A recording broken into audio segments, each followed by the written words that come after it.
স্বাস্থ্য উপদেষ্টা হলে আহতদের জন্য যা করতেন পিনাকি। এবার জুলাই আগস্ট বিপ্লবের আহতদের নিয়ে কথা বলেন ছাত্র জনতার গণ অভ্যুত্থানের অন্যতম নৈবর্ত্য নায়ক, অনলাইন অ্যাক্টিভিস্ট ও লেখক পিনাকি ভট্টাচার্য। শনিবার বিকেলে সামাজিক যোগাযোগ মাধ্যমে ফেসবুক এই সংক্রান্ত একটি পোস্ট দিয়েছেন পিনাকি। ফেসবুক পোস্টে পিনাকি ভট্টাচার্য লিখেছেন, আমি যদি স্বাস্থ্য উপদেষ্টা হইতাম তাহলে জুলাই আগস্ট বিপ্লবের আহতদের জন্য ওয়ান স্টপ সার্ভিস চালু করতাম।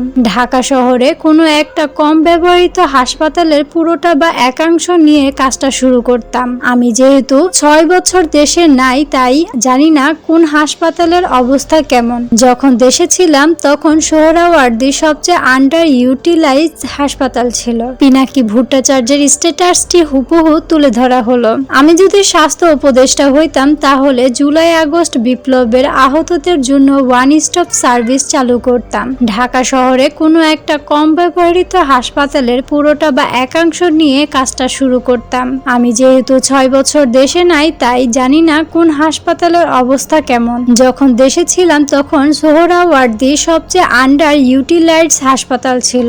যাই হোক, ওইখানে আহতরা রেজিস্ট্রেশন করতে পারত।